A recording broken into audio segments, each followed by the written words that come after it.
എല്ലാവർക്കും സ്വാഗതം. ഈ റിവ്യൂ ഇഷ്ടപ്പെടുവാണെങ്കിൽ ഒന്ന് ലൈക്ക് ചെയ്തും സബ്സ്ക്രൈബ് ചെയ്തും സപ്പോർട്ട് ചെയ്യണേ. അപ്പോൾ കാവേരിയുടെ ഉള്ള ജോലി കളയരുത്, നമുക്ക് ആ ഒരു പിടിവള്ളിയേ ഉള്ളൂ എന്നുള്ള കാര്യങ്ങളെല്ലാം പറയുന്നു.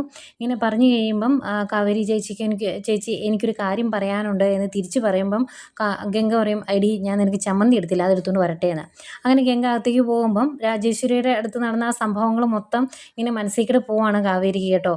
ഇനി എന്ത് ചെയ്യും, അങ്ങോട്ടേക്ക് ജോലിക്ക് ചെല്ലാനും പറ്റില്ലല്ലോ, അങ്ങനെ വിഷമിച്ചിരിക്കുന്നു. അന്നേരമാണ് അങ്ങോട്ടേക്ക് ശാരദ വരുന്നത്. എന്നിട്ട് ശാരദ പറയും, ഓ തമ്പുരാട്ടി ഇവിടെ ഇരിപ്പുണ്ടായിരുന്നോ, എന്തേ ഇന്ന് ഹോം സ്റ്റേയിലേക്ക് ആളെ തപ്പി ഇറങ്ങുന്നില്ലേ, കൊണ്ടുവാടി, എന്നിട്ട് ഉള്ള മാനം കൂടെ കള.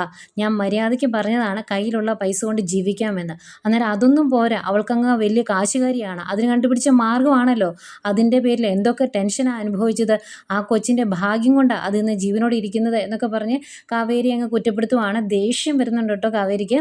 കാവേരി അവിടെ നിന്ന് ചാടി എഴുന്നേൽക്കുമ്പം, ഓ ഞാൻ പറഞ്ഞു എന്ന് കരുതി നീ ഭക്ഷണം കഴിക്കാതെ പോകുമൊന്നും വേണ്ട, ഞാൻ എൻ്റെ വിഷമം കൊണ്ട് പറഞ്ഞതാണ്, നീ ഭക്ഷണം കഴിച്ചിട്ട് പോയാൽ മതി എന്ന് പറയും. കാവേരി ഭക്ഷണം കഴിക്കില്ല, ദേഷ്യപ്പെട്ട് അവിടെ നിന്ന് ഇറങ്ങിപ്പോവും. അന്നേരമാണ് ഗംഗ അങ്ങോട്ട് ചമ്മന്തിയായിട്ട് വരുന്നത്. എന്തേ അമ്മ അവൾ പോയോന്ന് ചോദിക്കുമ്പോൾ, ഞാൻ എൻ്റെ വിഷമം കൊണ്ട് എന്തൊക്കെയോ പറഞ്ഞു, അതിന് അവൾ എഴുന്നേറ്റ് പോയി, ഭക്ഷണം കഴിച്ചില്ല എന്ന് പറയും. ഗംഗ പുറകെ ചെല്ലുന്നുണ്ട്, നിൽക്ക് കാവേരി എന്ന് പറഞ്ഞു, പക്ഷേ കേൾക്കുന്നില്ല. കാവേരി അങ്ങ് പോകും. പോയി കഴിയുമ്പോൾ ഗംഗ തിരിച്ച് കയറി വരും. എന്നിട്ട് ചോദിക്കുന്നുണ്ട്, അമ്മ എന്തിനാണ് അവളെ കുറ്റപ്പെടുത്തിയത്, അതിൻ്റെ ആവശ്യം എന്തായിരുന്നു എന്ന് ചോദിക്കുമ്പോൾ, ഒരമ്മയുടെ വിഷമം നിങ്ങൾക്ക് മനസ്സിലാകിയേല എന്ന് പറയും. അന്നേരം ഗംഗ തിരിച്ചു ചോദിക്കുന്നുണ്ട്, അമ്മയ്ക്ക് മാത്രമേ വിഷമമുള്ളൂ, ഞങ്ങൾക്ക് വിഷമമില്ലേ? ഇന്നലത്തെ സംഭവത്തിൻ്റെ പേരിലാണെങ്കിൽ ഏറ്റവും കൂടുതൽ വിഷമിക്കേണ്ടത് ഞാനായിരുന്നു, എനിക്ക് പ്രശ്നമൊന്നുമില്ലല്ലോ. കാവേരി ഇതൊക്കെ ചെയ്യുന്നത് എന്തിനു വേണ്ടിയാണ്? എനിക്ക് കിട്ടുന്ന ആ പൈസ കൊണ്ട് ഈ കുടുംബത്തിലെ കാര്യങ്ങൾ ചിലപ്പോൾ നടന്നു പോകുമായിരിക്കും, പക്ഷേ 2 കുട്ടികൾ ഇവിടെ പഠിക്കാൻ പോകുന്നുണ്ട്, അവരുടെ പഠന ചെലവ് നോക്കണ്ടേമേ. ഈ കുടുംബത്തിലെ കാര്യങ്ങൾ നോക്കാൻ വേണ്ടിയല്ലേ അവൾ ഈ ഓടുന്നത് മൊത്തം? അവളുടെ വിദ്യാഭ്യാസത്തിന് പറ്റിയ ജോലിയാണോ അവളിപ്പോൾ ചെയ്യുന്നത്? പുഷ്പവാടിയിൽ റിസപ്ഷനിസ്റ്റായിട്ട് അവൾ പോയത് നമുക്ക് വേണ്ടിയാണ്. രാപ്പകലില്ലാതെ പണിയെടുക്കുന്നത് പോലെ അവൾ രാവിലെ ഇറങ്ങിപ്പോയാൽ വൈകിട്ടാണ് ഇവിടെ വന്ന് കയറുന്നത്. എന്നിട്ടും വേറൊരു വരുമാനം കൂടി ഉണ്ടെങ്കിൽ പിടിച്ചു നിൽക്കാമല്ലോ എന്ന് കരുതി എല്ലാവരുടെയും നന്മയ്ക്ക് വേണ്ടിയാണ് അവൾ ഹോം സ്റ്റേ തുടങ്ങിയത്. ഹോം സ്റ്റേയിൽ നിന്ന് കിട്ടിയ നന്മയും നല്ല കാര്യങ്ങളെല്ലാം നമ്മൾ സ്വീകരിച്ചല്ലോ. അപ്പോൾ ഒരു തെറ്റ് പറ്റുമ്പോൾ അവളെ കുറ്റപ്പെടുത്തുവാണോ അമ്മ ചെയ്യേണ്ടിയിരുന്നത് എന്നൊക്കെ ചോദിക്കുന്നതെങ്കിൽ ശാരദ, അയ്യോ ഞാൻ അങ്ങനെയൊന്നും വിചാരിച്ചല്ല പറഞ്ഞത്, അവൾക്ക് വിഷമമായി കാണുമോ എന്ന് ചോദിക്കും.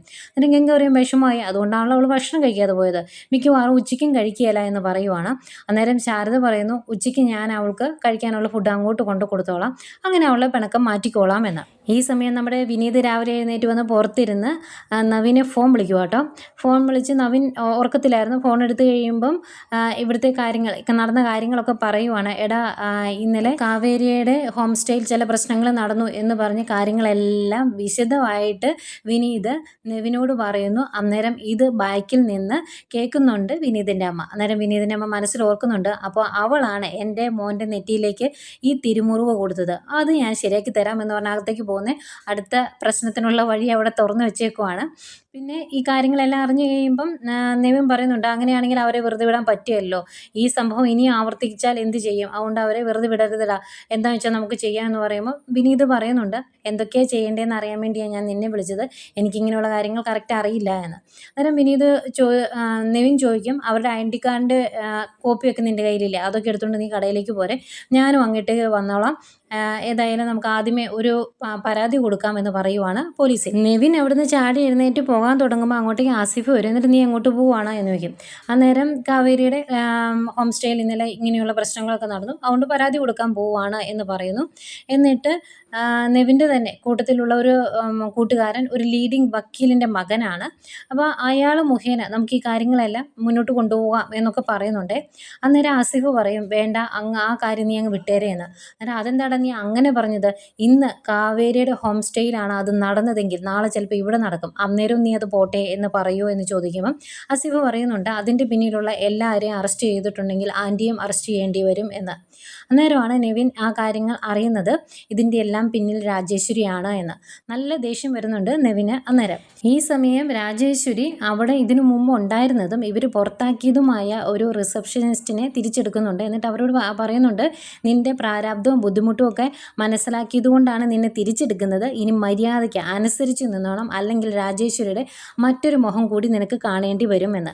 അന്നേരം നവീൻ അങ്ങോട്ട് ചെന്നിട്ട്, അമ്മ ആ മറ്റേ മുഖം കൂടി അങ്ങ് കാണിച്ചു കൊടുക്ക്, എന്നിട്ട് പറഞ്ഞ് മനസ്സിലാക്ക്, ഇവിടെ അനുസരണയോടെ മര്യാദയ്ക്ക് നിന്നില്ല എങ്കിൽ വൈകിട്ട് പുഷ്പവാടിയിൽ നിന്ന് കുറേ ഗുണ്ടുകൾ വീട്ടിലോട്ട് വരുമെന്നും പെണ്ണുങ്ങളുടെ മാനത്തിന് വരെ വില പറയുമെന്നും ഉള്ള കാര്യമൊക്കെ അങ്ങ് മനസ്സിലാക്കി കൊടുക്കുക എന്ന് പറയുമ്പം, എന്താ നവീൻ നീ ഇങ്ങനെ സംസാരിക്കുന്നത്, കൾച്ചറില്ലാതെ സംസാരിക്കുന്നത് സംസാരിക്കുന്നത് എന്ന് ചോദിക്കും. എന്നിട്ട് ആ പെൺകുട്ടിയുടെ പുറത്തേക്ക് പോകാൻ പറയും. അവർ പോയി കഴിയുമ്പോൾ നീ എന്ന് ഈ പറഞ്ഞത് എന്ന് ചോദിക്കുവാണ് രാജേശ്വരി. അന്നേരം നിവിൻ ചോദിക്കുന്നുണ്ട്, അമ്മയാണോ കാവേരിയുടെ വീട്ടിലേക്ക് ഇന്നലെ ബിനീഷിനെയും കൂട്ടരെയും പറഞ്ഞു വിട്ടത് എന്ന്. അന്നേരം അല്ല എന്ന് പറയും. അന്നേരം അവർ ഇന്നലെ ഇവിടെ വന്നിട്ടില്ലായിരുന്നോ, അമ്മ എന്തിനാ അവരെ പറഞ്ഞു വിട്ടതെന്ന് ചോദിക്കുമ്പോൾ ഇവിടെ റൂം ഇല്ലാത്തത് കൊണ്ടായിരുന്നു എന്ന് പറയും. അന്നേരം നിവിൻ പറയും, റൂം ഇല്ലാത്തത് കൊണ്ടല്ല, 3 റൂം ഒഴിവുണ്ടായിരുന്നു, എന്നിട്ടും അമ്മ എന്തുകൊണ്ട് പറഞ്ഞു വിട്ടു എന്ന് ചോദിക്കുമ്പോൾ അതെ ഇവിടെ റൂം ഉണ്ടായിരുന്നു എന്നിട്ടും ഞാൻ പറഞ്ഞു വിട്ടു. അവളെ ഇവിടുന്ന് പറഞ്ഞു വിട്ടാലും എനിക്ക് അവളോട് ദേഷ്യമൊന്നുമില്ല, ഇനിയിപ്പോൾ ആ പൈസ അവൾക്ക് കിട്ടുവാണെങ്കിൽ കിട്ടിക്കോട്ടെ എന്ന് കരുതിയാണ് ഞാൻ അവരെ അങ്ങോട്ട് പറഞ്ഞു വിട്ടത് എന്ന് രാജേശ്വരി പറയുമ്പം നിവിൻ പറയുന്നുണ്ട്, ഇത് ഞാൻ വിശ്വസിച്ചേനെ, പക്ഷേ വേറെ പല കാര്യങ്ങളും ഞാൻ അറിഞ്ഞു, അതുകൊണ്ട് ഇനി വിശ്വസിക്കത്തില്ല. എൻ്റെ അമ്മ ഇത്രയും തരം താഴും എന്ന് ഞാൻ വിചാരിച്ചില്ലായിരുന്നു. അമ്മ പണ്ട് പറയുമായിരുന്നു, പുഷ്പവാടിയിലെ പെൺകുട്ടികളുടെ മാനം കാക്കുന്നത് അമ്മയാണ്, അമ്മയില്ലായിരുന്നു എങ്കിൽ പലരുടെയും ജീവിതം വേറൊന്നായേനെ എന്ന് പറയുമായിരുന്നു. അന്നൊക്കെ ദൈവത്തിൻ്റെ സ്ഥാനത്തായിരുന്നു എനിക്ക് അമ്മ. അമ്മയുടെ നേരെ ആരെങ്കിലും ഒന്ന് വിരൽ ചൂണ്ടിയിട്ടുണ്ടെങ്കിൽ ആ കൈ ഞാൻ വെട്ടുമായിരുന്നു. ആ ഒരു അവസ്ഥയിലായിരുന്നു ഞാൻ. പക്ഷേ ഇനി ഞാൻ അതങ്ങ് ചെയ്യുകയില്ല. ഏതായാലും കാവേരിയുടെ ഹോം സ്റ്റേയിൽ നടന്ന സംഭവത്തിൻ്റെ പുറകെ പോകാൻ തന്നെ ഞാൻ തീരുമാനിച്ചു. അവിടെ നേരിട്ട് ബഹളം വെച്ചവരെ പിടിച്ചില്ലെങ്കിൽ പോലും ഇതിന് പിന്നിൽ പ്രവർത്തിച്ച ആൾക്കാരെ നിയമത്തിന് മുന്നിൽ കൊണ്ടുവരിക തന്നെ ചെയ്യും ഞാൻ. അതിൻ്റെ അവസാനം അമ്മയെ ആണ് ഇവിടുന്ന് അറസ്റ്റ് ചെയ്തുകൊണ്ട് പോകുന്നതെങ്കിൽ കാണികളുടെ കൂട്ടത്തിൽ നിന്നും ആദ്യം കൈയടി ഉയരുന്നത് എൻ്റെ ആയിരിക്കും. അതുകൊണ്ട് ഞാൻ വെറുതെ വിടാൻ ഉദ്ദേശിച്ചിട്ടില്ല എന്ന് പറഞ്ഞിട്ടാണ് നിവിൻ അവിടുന്ന് പോകുന്നത്. അങ്ങനെ നിവിൻ അവിടുന്ന് പോയി കഴിയുമ്പോഴേ രാജേശ്വരിയുടെ മനസ്സിലേക്ക് വരുന്നത് ചേട്ടനെക്കുറിച്ചാണ്. നേരെ ജയപാലിനെ വിളിക്കുന്നുണ്ട്. അതിൻ്റെ ഫലമായിട്ടായിരിക്കും യമുനെ കാണാൻ ചെല്ലുന്നുണ്ട് വിശാൽ. എന്നിട്ട് അവൻ ഒരു പോസ്റ്റർ കാണിക്കുവാണ്, രാത്രിയിൽ മദ്യവും സുന്ദരികളെയും ഒക്കെ കിട്ടുന്ന ഹോം സ്റ്റേ ഇവിടെ ഉണ്ട് എന്ന് പറഞ്ഞ് അവരുടെ ഹോം സ്റ്റേയെ പറ്റി കോളേജിൽ കുറേ പേര് പോസ്റ്റർ ഒട്ടിക്കാൻ ശ്രമിച്ചു. ഇവൻ പോയി തടഞ്ഞു. അതിൽ എതിർത്തവരെ കുറേ പേരെ തല്ലി ശരിയാക്കി. ഇതൊക്കെ എനിക്ക് ചെയ്യേണ്ടി വന്നത് എന്തുകൊണ്ടാണെന്ന് നിനക്കറിയാവോ? നിൻ്റെ വീട്ടിൽ ഇങ്ങനൊരു സംഭവം തുടങ്ങിയിട്ട് നീ എന്തുകൊണ്ട് എന്നോട് പറഞ്ഞില്ല? എന്നോട് മറച്ചു വെച്ചത് എന്തിനാ? കയ്യിലെ ഒരു നെയിൽ പോളിഷ് മാറ്റാൻ പോലും എന്നോട് അനുവാദം ചോദിച്ചുകൊണ്ടിരുന്ന നീ എങ്ങനെയാണ് ഇങ്ങനെ മാറിയതെന്ന് ചോദിക്കുമ്പം അത് പറയാൻ ഞാൻ മറന്നു പോയതാണ് എന്ന് യമുന പറയും. പക്ഷെ അത് വിശ്വസിക്കുന്നില്ല വിശാൽ പറയും, അത് നീ മറന്നതൊന്നുമല്ല, ഒന്നുകിൽ മനഃപൂർവ്വം പറഞ്ഞില്ല, അല്ലെങ്കിൽ നിൻ്റെ ചേച്ചിമാർ നിന്നെ തടഞ്ഞു, അതല്ലേ കാരണം. ഏതായാലും എൻ്റെ അച്ഛനെ ഒഴിവാക്കുന്നതിൻ്റെ ഫലമാണ് നിങ്ങൾ അനുഭവിക്കുന്നത്, ഇനിയും അനുഭവിക്കും, കരുതിയിരുന്നു എന്നൊക്കെ പറഞ്ഞിട്ട് ഇവനങ്ങ് പോകാൻ തുടങ്ങുമ്പോഴത്തേക്കും ഭയങ്കര വിഷമം യമുനയ്ക്ക്. വിശാലെ എന്ന് പറഞ്ഞ് വിളിക്കും. അത് കഴിഞ്ഞ് ചെന്നിട്ട്, നിനക്കറിയാലോ കാവേരി ചേച്ചി പറഞ്ഞിട്ടാണ് ഞാൻ നിന്നോട് ഇതൊന്നും പറയാതിരുന്നത് എന്ന് പറയും. അന്നേരം വിശാൽ ചോദിക്കും, എന്തുകൊണ്ടാണ് കാവേരി ചേച്ചി അങ്ങനെ പറഞ്ഞത്, അങ്ങനെ പറയാനുള്ള കാരണം എന്താണ് എന്ന് ചോദിക്കുമ്പോൾ യമുന പറയുവാണ്, അവർ രണ്ടുപേരും ഗംഗ ചേച്ചിയും കാവേരിയും കൂടി ജയബാലങ്കലിനെ കുറിച്ച് പറയുന്നതൊക്കെ ഞാൻ നിന്നോട് പറയാറില്ലേ, അവർക്ക് അങ്ങനെയൊക്കെ തോന്നി തുടങ്ങിയത് കൊണ്ടാണ് എന്ന് പറയുമ്പം വിശാൽ പറയുന്നുണ്ട്, എൻ്റെ അച്ഛനെ ഒഴിവാക്കിയിട്ട് നിങ്ങൾക്ക് ഇവിടെ നേരാണോ ജീവിക്കാൻ പറ്റുമെന്ന് നിങ്ങൾക്ക് തോന്നുന്നുണ്ടോ? അങ്ങനെ ഒഴിവാക്കിയതിൻ്റെ ഫലമാണ് ഇപ്പോൾ അനുഭവിക്കുന്നത്. ഇനിയും വരാനിരിക്കുന്നുണ്ട്, അനുഭവിക്കാൻ തയ്യാറായിട്ടിരുന്നു. അത് ചേച്ചിമാരോടുകൂടി പറഞ്ഞേരെ.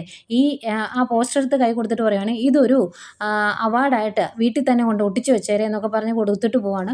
ആകെ വിഷമിച്ച് നിൽക്കുവാണ് യമുന. പിന്നെ കാണിക്കുന്നത് ശാരദയാണ്. ശാരദ ഉച്ചയ്ക്ക് കഴിക്കാനുള്ള ഫുഡൊക്കെ ആയിട്ട്, കാവേരിക്കുള്ള ഫുഡൊക്കെ ആയിട്ട് പുഷ്പവാടിയിലേക്ക് ചെല്ലുന്നു. ഓട്ടോയിൽ വന്ന് ഇറങ്ങി നിൽക്കുന്ന ശാരദയെ കണ്ട് കലിതുള്ളി എഴുന്നേൽക്കുന്ന രാജേശ്വരിയെ കാണിച്ചുകൊണ്ടാണ് ഇന്നത്തെ കഥ അവസാനിക്കുന്നത്. ഏതായാലും നെക്സ്റ്റ് വീക്ക് പ്രൊമോയും വന്നിട്ടുണ്ട്. അതിൽ ഈ സംഭവമെല്ലാം രാജേശ്വരി വിളിച്ച് പറഞ്ഞുകൊണ്ടായിരിക്കും വീട്ടിലേക്ക് വീണ്ടും ജയപാൽ ചെല്ലുന്നുണ്ട്. അവിടെ ചെന്ന് ശാരദയോട് കാര്യങ്ങളൊക്കെ പറയുന്നു. എന്നിട്ട് പറയുവാണ്, ഹോം സ്റ്റേയുടെ ലൈസൻസ് ഇല്ലാതെ വീട്ടിൽ ആണുങ്ങളെ കയറ്റി താമസിപ്പിക്കുന്നതിന് പറയുന്ന പേര് വേറെയാണ് എന്നൊക്കെ പറഞ്ഞ് അവരെ ഒന്നുകൂടി ഒന്ന് ചൂട് പിടിപ്പിക്കുന്നു. അതുപോലെ ഇതിനെല്ലാം ശേഷം കാവേരി വീട്ടിലോട്ട് വന്നു കഴിയുമ്പം കാവേരിയുടെ ജോലി പോയ കാര്യമൊന്നും പറഞ്ഞില്ലായിരുന്നല്ലോ, അതിൻ്റെ പേരിൽ അങ്ങോട്ടും ഇങ്ങോട്ടും വാക്കുതർക്കമാകുന്നു. കാവേരിയെ തല്ലുക വരെ ചെയ്യുന്നുണ്ട് ശാരദ. അന്നേരം ഇതിനെല്ലാം കാരണം ജയപാലാണ് എന്ന് മനസ്സിലാക്കുന്ന കാവേരി പറയുന്നുണ്ട്, അയാളുടെ കള്ളത്തരവും കൂർമ്മ ബുദ്ധിയും അമ്മയ്ക്ക് ഇപ്പം മനസ്സിലാകിയല്ല, പിന്നീട് മനസ്സിലാകുമ്പോൾ അമ്മ നെഞ്ചു പൊട്ടി കരയുന്ന അവസ്ഥയും ഉണ്ടാകുമെന്ന് പറയുന്നുണ്ട് കേട്ടോ. അതുപോലെ വിനീതിനെ അടുപ്പിക്കരുത്, മറ്റേ വിവാഹം എങ്ങനെയെങ്കിലും നടത്തണമെങ്കിൽ വിനീത് ഇവിടെ വരരുത് എന്നുള്ള കാര്യമൊക്കെ ജയപാൽ പറയുന്നതുകൊണ്ട് വിനീതിനോട് പോയി ശാരദ പിന്നെയും പറയുവാണ്, ഇനി ഇങ്ങോട്ട് വരരുത് എന്ന്. അന്നേരം വിനീത് പറയുന്നുണ്ട്, അമ്മായി പറഞ്ഞാൽ ഞാൻ ഇനി അങ്ങോട്ട് വരത്തില്ല, അതിന് എൻ്റെ കാല് പിടിക്കേണ്ട കാര്യമൊന്നുമില്ല, ഇങ്ങനെ അമ്മായി സംസാരിക്കേണ്ട കാര്യമില്ല എന്ന് പറയുന്നു. അന്നേരം ഈ വിവാഹം ഇനി നടത്തും നടത്തും എന്ന് ശാരദ വെല്ലുവിളിക്കുമ്പം തിരിച്ചും പറയുന്നുണ്ട് കാവേരി. പക്ഷേ എന്ത് ചെയ്യാം, ശാരദ ആ വിവാഹമായിട്ട് മുന്നോട്ട് പോകുന്നുണ്ട്.